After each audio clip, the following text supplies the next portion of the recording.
রাজধানীর জিয়া উদ্যানে শহীদ রাষ্ট্রপতি জিয়াউর রহমানের কবরের পাশে বিএনপি চেয়ারপারসন ও ৩ বারের প্রধানমন্ত্রী খালেদা জিয়ার কবর খোঁড়ার কাজ শুরু হয়েছে। কবরের মাপজোক করার কাজ শুরু হয়ে যায় বিকাল থেকেই। এর মধ্যেই স্বরাষ্ট্র উপদেষ্টা লেফটেন্যান্ট জেনারেল অবসরপ্রাপ্ত জাহাঙ্গীর আলম চৌধুরী ওই এলাকা পরিদর্শন করেন।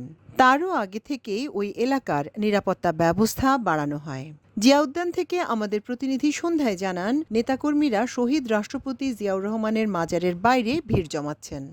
যে সাবেক রাষ্ট্রপতি জিয়াউর রহমানের যে মাজার, সেই মাজারের পাশেই বিএনপি চেয়ারপারসন বেগম খালেদা জিয়ার সমাধিও এখানেই হবেন, তেমনটি আমরা জানতে পেরেছি। আমাদের একটু যদি আশপাশের পরিস্থিতি দেখানোর চেষ্টা করি,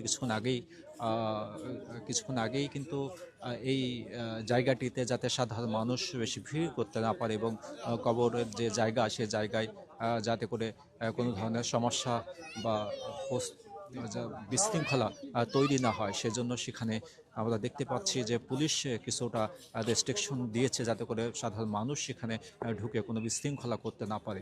সেজন্যই কিন্তু সেখানে আইনশৃঙ্খলা রক্ষাকারী বাহিনী অবস্থান নিয়েছে। আমরা আপনাদেরকে একটু সামনে নিয়ে যাব এবং দেখানোর চেষ্টা করব যে এই মুহূর্তে জিয়া উদ্যান, যে সাবেক রাষ্ট্রপতির যে কবরস্থান, সেখানেই কিন্তু বিএনপি চেয়ারপারসন বেগম খালেদা জিয়াকে সমাহিত করা হবে। গতকালও কিন্তু আমরা জানতে পেরেছিলাম এবং বিএনপির স্থায়ী কমিটির সদস্য ডক্টর জাহিদ বিএনপি চেয়ারপারসনের বিষয় নিয়েও কিন্তু তিনি শঙ্কা প্রকাশ করেছিলেন। ঠিক আজ সকাল ফজরের নামাজে কিছুক্ষণ পর বিএনপি চেয়ারপারসন বেগম খালেদা জিয়া তিনি পৃথিবীর মায়া ত্যাগ করে শেষ নিঃশ্বাস ত্যাগ করে তিনি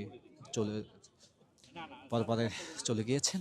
এখন তার এই দুপুরের নাগাদ তার কোথায় তার কবর দেওয়া হবে সে বিষয় নিয়ে কিন্তু সাধারণ মানুষের ভিতরে একটি সংখ্যা তৈরি হয়েছিল। একই সঙ্গে বিএনপির নেতাকর্মী এবং সমর্থক এবং বিএনপি স্থায়ী কমিটির সদস্যদের সহ দেশবাসীর একটি চাওয়া ছিল যে সাবেক রাষ্ট্রপতি জিয়াউর রহমানের সমাধির পাশেই তাকে সমাধিত করা হোক। সেটাই এখন সিদ্ধান্ত হয়েছে শেষ পর্যন্ত।